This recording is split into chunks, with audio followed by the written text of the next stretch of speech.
हिंदू धर्म के 18 पुराणों में से एक पुराण ब्रह्मवैवर्त पुराण है। यह पुराण वेद मार्ग का 10वां पुराण है। ब्रह्मवैवर्त पुराण को प्राचीनतम पुराण माना गया है। ब्रह्मवैवर्त पुराण में समस्त भूमंडल, जलमंडल और वायुमंडल के सभी जीवों के जन्म, मरण और पालन पोषण का वर्णन किया गया है। इस पुराण में भगवान श्री कृष्ण और राधा जी गोलोक लीला का वर्णन और भगवान श्री राम और माता सीता का साकेत लीला की लीलाओं का वर्णन मिलता है। इस पुराण में अनेक देवी देवताओं की महिमा का वर्णन और अनेक भक्तिपरक आख्यानों का अद्भुत संग्रह मिलता है।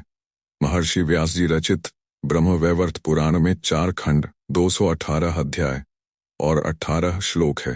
ब्रह्मवैवर्त पुराण में ब्रह्मखंड, प्रकृति खंड, गणपति खंड और श्री कृष्ण जन्म खंड में विभाजित किया गया है। ब्रह्मखंड। ब्रह्मवैवर्त पुराण के इस खंड में भगवान श्री कृष्ण की विविध लीलाओं का वर्णन, सृष्टि क्रम का वर्णन और आयुर्वेद संहिता का वर्णन कहा गया है।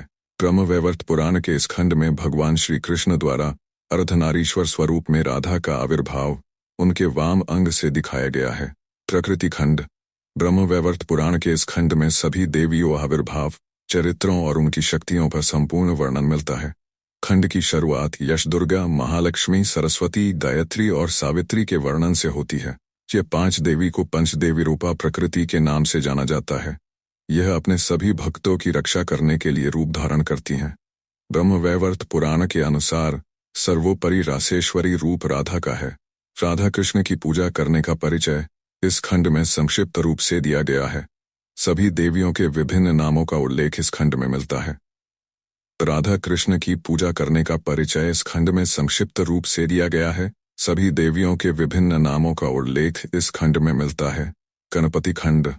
ब्रह्मवैवर्त पुराण के गणपति खंड में भगवान श्री गणेश जी के जन्म की कथा, पुण्यक व्रत की महिमा, गणेश जी के चरित्र और लीलाओं का वर्णन कहा गया है। इस खंड में भगवान गणेश जी के 8 विघ्नाशक नामों की सूची दी गई है, जो इस प्रकार है: विघ्नेश, गणेश, हिरंब, गजानन, लंबोदर, एकदंत, शूर्पकर्ण और विनायक। गणपति खंड के अंत में कहा है कि गणेश जी को तुलसी दल अर्पित नहीं करना चाहिए। इस खंड में दशाक्षरी विद्या, काली कवच और दुर्गा कवच, सूर्य कवच तथा सूर्य स्तोत्र का वर्णन है। श्री कृष्ण जन्म खंड। ब्रह्मवैवर्त पुराण का अंतिम खंड श्री कृष्ण जन्म खंड सबसे बड़ा खंड है, जिसमें 100 अध्याय है।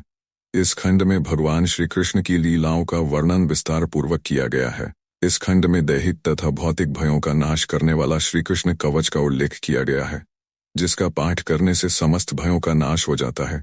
इस खंड में भगवान श्री कृष्ण के 33 नाम, बलराम जी के 9 नाम और राधा जी के 16 नामों का वर्णन मिलता है। सौभाग्य की प्राप्ति के लिए इस खंड में 100 के लगभग उन वस्तुओं, द्रव्यों और अनुष्ठानों की सूची दी गई है। इस खंड में विभिन्न तीर्थों में स्नान करने और पुण्य लाभ पाने के लिए तिथि विशेष का उल्लेख मिलता है। इस खंड में राधा जी की पूजा अर्चना करने के लिए कार्तिक पूर्णिमा विशेष फलदायी कहा गया है। महत्व। ब्रह्मवैवर्त पुराण में जिनकी इच्छा से सृष्टि का जन्म हुआ है, वह भगवान श्री कृष्ण ही परब्रह्म कहा गया है। इस पुराण का आध्यात्मिक महत्व और वैज्ञानिक महत्व है। इस पुराण में ब्रह्मा जी के द्वारा इस सृष्टि के समस्त भूमंडल, जलमंडल और वायुमंडल में विचरण करने वाले सभी जीवों के जन्म और उन जीवों के पालन पोषण का वर्णन किया गया है। ब्रह्मवैवर्त पुराण के अनुसार सृष्टि में असंख्य ब्रह्मांड है। वैज्ञानिक भी इस बात का समर्थन करता है। ऐसे ही ज्ञान से भरपूर वीडियो के लिए हमारे चैनल को सब्सक्राइब करें, ताकि हम आपके लिए नियमित रूप से ज्ञानवर्धक वीडियो ला सकें। अभी सब्सक्राइब करें और हमारे साथ जुड़े रहें।